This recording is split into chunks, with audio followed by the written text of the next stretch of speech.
You think you know which countries are the richest? I bet the answer will shock you. It's not the US, it's not China, and it's definitely not what you're probably thinking right now. So, how do we even measure rich? Is it the country with the most billionaires, the biggest economy? Well, if we go by total GDP, the US and China are giants, no question. But that doesn't tell the whole story. A huge economy doesn't mean every single person living there is wealthy. To get the real picture, we need to look at something called GDP per capita at purchasing power parity, or PPP. Whoa, that's a mouthful, right? Let me break it down. It basically measures a country's economic output per person and adjusts for the cost of living. So, $1 in New York City buys you way less than $1 in, say, rural Vietnam. This PPP metric levels the playing field.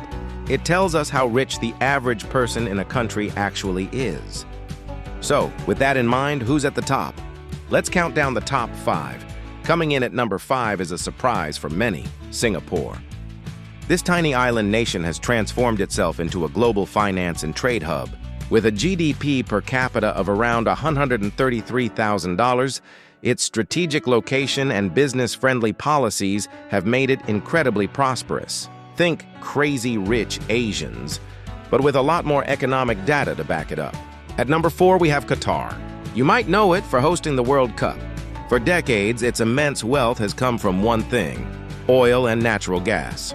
With a GDP per capita of about $138,000, this small Middle Eastern nation has used its energy riches to build futuristic cities right in the middle of the desert. Sliding into the number 3 spot is Ireland. Yes, Ireland!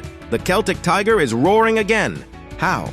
By becoming a low-tax haven for massive multinational corporations. Companies like Apple, Google, and Pfizer have their European headquarters there. This has supercharged their economy, pushing their GDP per capita to a staggering $143,000. It's a bit controversial, but you can't argue with the numbers. Now for the top 2. In second place, we have Luxembourg.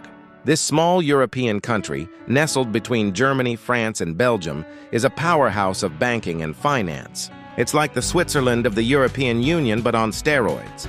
With a tiny population and a massive financial sector, its GDP per capita is an incredible $144,000. It's a place where high salaries and an even higher quality of life are the norm.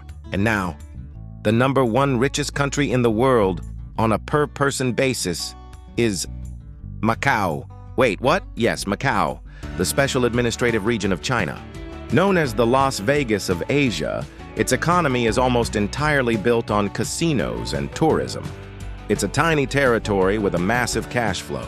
Before the pandemic hit its tourism, its GDP per capita was peaking at an unbelievable $172,000. While it's faced challenges, its concentrated wealth keeps it at the very top of the list. So it's not always about size or military might. Sometimes it's about finance, smart tax laws, natural resources, or even just being the world's biggest casino. The list is always changing. So what do you think will be the biggest factor for wealth in the next 10 years?